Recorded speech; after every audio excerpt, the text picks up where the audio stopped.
तीन गायों की एकता। एक गांव में तीन गाय साथ मिलजुल कर रहते थे। हमेशा साथ जाते और आते थे। उनके गांव के पास एक जंगल था। वो वहां साथ चारा चरने जाते थे। एक दिन वो हमेशा की तरह साथ चारा चरने जंगल को गए। तीनों बातें करते करते चारा चरने लगे। अचानक वहां एक सिंह आ पहुंचा। दूर से उसने गायों को चारा चरते हुए देख लिया। तीनों गायों को एक साथ देखकर आज मैं पेट भर के खा सकता हूँ। ये गाय बहुत मोटी ताजी है। इन तीनों को मार के मैं अपनी भूख मिटा सकता हूँ। चारा चर रहे गायों की नजर उस दूर खड़े भूखे सिंह पर गई। वो घबरा गए। बाप रे, वो सिंह तो हमारी तरफ ही देख रहा है। वो हमें खा लेगा। दोस्तों, डरो मत। हम तीनों ने अगर एकता दिखाई तो कोई भी जानवर हम पर हमला नहीं करेगा। जैसे ही ये सिंह हमारे और आएगा ना, तो हम अपने नोकीले सींगों से उसे डराकर भगा देंगे। हाँ, तुम्हारा उपाय बिल्कुल ठीक है। हम ऐसे ही करेंगे। सिंह जैसे ही उनके ऊपर हमला करने के लिए आ रहा था, उन तीनों ने उस पे ही हमला कर दिया। अपने सींगों से उसे डरा दिया। उसे कोई भी मौका दिए बिना ही उन लोगों ने उस पर हमला कर दिया। सिंह अपनी जान बचाकर वहां से भाग गया। उन लोगों की एकता ने ही आज उनकी जान बचाई। मगर सिंह अपनी बेइज्जती बर्दाश्त नहीं कर पाया। उसने बदला लेना चाहा। उनकी एकता वो अपने बल से तो तोड़ नहीं पाया, इसीलिए अपनी अकल से तोड़ना चाहता था। अगले दिन वो अपने दोस्त भेड़िए से मिलने गया। उसे सारी घटना सुनाई। उनकी एकता को तोड़ने के लिए उस भेड़िए की मदद मांगी। भेड़िए ने अपने दोस्त की मदद करने के लिए हाँ कह दी। तुरंत भेड़िया वहां से निकल पड़ा। रास्ते में उसने उन तीनों गायों में से एक गाय को अकेला देखकर उससे बात करने लगा। जब कल तुम तीनों गाय उस सिंह से लड़ रहे थे, मैं वहीं पेड़ के पीछे से देख रहा था। मैंने देखा है तुमने उसे सबसे ज्यादा मारा। फिर तो तुम तीनों में से तुम्हें मुखिया होना चाहिए था। तुम्हारी सेवा करनी चाहिए। सच में तुम्हारे सींग बहुत ज्यादा शक्तिशाली है। तुम्हारे सामने तो उस सिंह के पंजे भी टिक नहीं पाए। अगर तुम ना होते तो ना जाने क्या होता। तुम्हारी ताकत और अकल को मैं झुक कर प्रणाम करता हूँ। तुम ही ने कल इन दोनों की जान बचाई है। तुम जो भी कहोगे उन दोनों को वो करना ही होगा। पर क्या करें, यहाँ तो सब उल्टा हो गया। इसलिए मुझे बहुत बुरा लग रहा है। भेड़िए की बातों को ध्यान से सुनकर गाय सोच में पड़ गई। इसी तरह बाकी दो गायों को भी वो भड़काने लगा। उसका काम पूरा करने के बाद वो वहां से चला गया। तीनों गाय अकेले अकेले खड़े होकर सोचने लगे। उन्हें लगने लगा कि भेड़िए की बात बिल्कुल सच है। उन्होंने ही बाकी दो गायों की जान बचाई थी। इसी बात की वजह से तीनों एक दूसरे से लड़ पड़ी। छोटी सी लड़ाई आग की तरह बढ़ने लगी। इस लड़ाई की वजह से उनके बीच जो एकता थी वो टूट गई। वो तीनों अब अलग अलग रहने लगे। अब अकेले ही चारा खाते थे। अलग अलग जगह पर जाके अपना चारा खा रहे थे।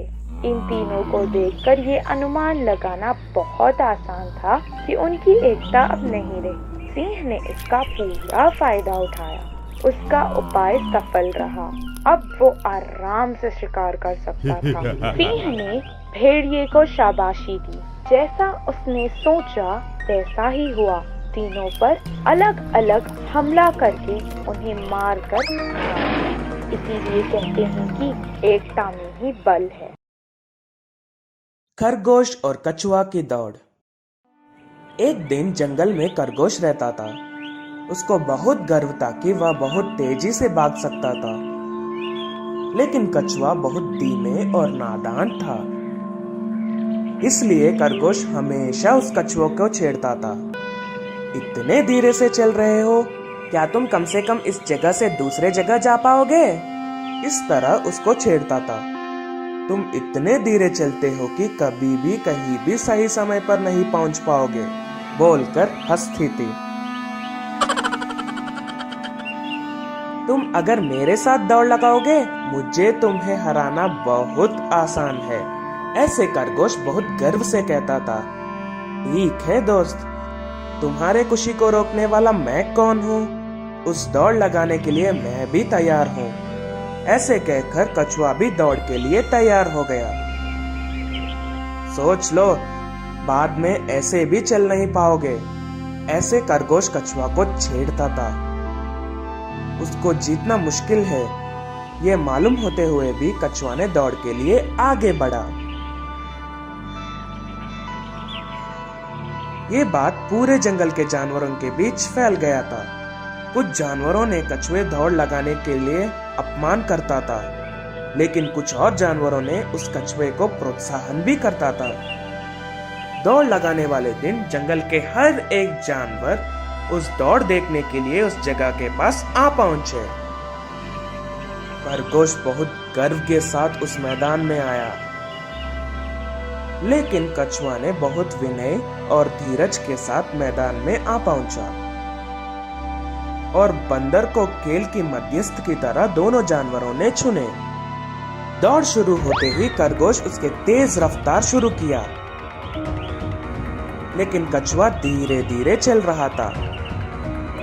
थोड़ी दूर जाने के बाद खरगोश ने मुड़ के पीछे देखा। दूर दूर तक कछुआ नहीं दिखा।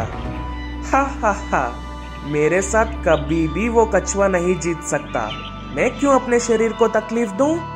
कुछ देर आराम करके धीरे से उठकर इस दौड़ को मैं बहुत आसानी से जीत लूंगा। ऐसे सोचकर एक पेड़ के नीचे अपने आंख बंद करके आराम से सो गया। कुछ देर बाद कछुए ने अपने धीमे चलन के साथ उस पेड़ को पार कर लिया। पार करते हुए उसने सोते हुए खरगोश को देखा और फिर भी अपने उस धीमे चलन के साथ दौड़ को आगे बढ़ाया।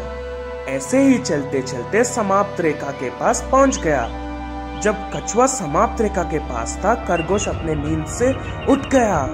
अरे यार, वो कछुए तो बहुत दूर चला गया। मैं क्यों इतना देर सो गया? मेरा गर्व ही मुझे हराने वाला है।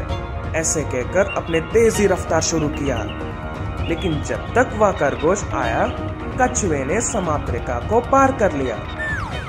जंगल के हर एक जानवर कछुआ को बहुत सारे प्रशंसा दिए और इसी दौड़ से खरगोश भी सबक सीख लिया। कौवे की दोस्ती से हुआ हिरन का नुकसान। एक जंगल में एक भोला भाला हिरन रहा करता था। जब उसे पानी पीना होता तो वो तालाब की ओर जाता था। हर बार की तरह हिरन एक दिन जब पानी पीने तालाब पहुंचा, वहाँ कुछ कौवे आए और उन दोनों की बहुत अच्छी दोस्ती हो गई। वो अच्छे से घुल मिलकर बात करने लगे। एक दिन उस भोले हिरन को खरगोश ने आकर कुछ कहा। हिरन भाई, तुम इन कौवों से दोस्ती मत करो। जितना इनका शरीर काला है ना, इनका दिल भी उतना ही काला है।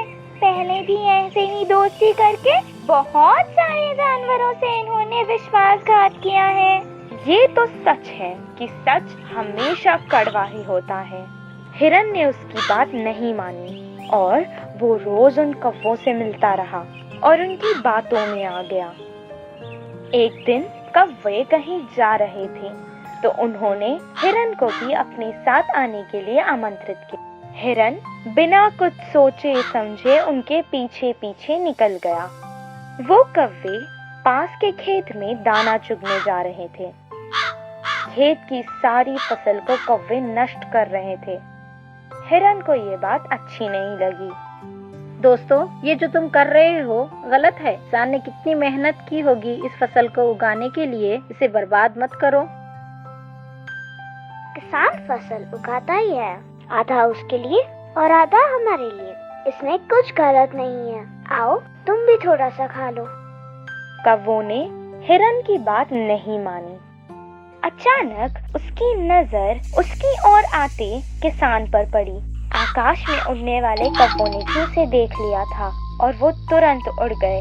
ओहो, तो इतने दिनों से तुम मेरी फसल को खा रहे थे। रुको, अभी मैं तुम्हें बताता हूँ। लकड़ी लेकर वो हिरन को बहुत जोर जोर से मारने लगा। हिरन बेचारा बहुत विनती कर रहा था। किसान अपनी फसल के नुकसान पर बहुत निराश था और उसे हिरन पर गुस्सा आ रहा था। वो उसे बहुत देर तक बिना रुके मारने लगा।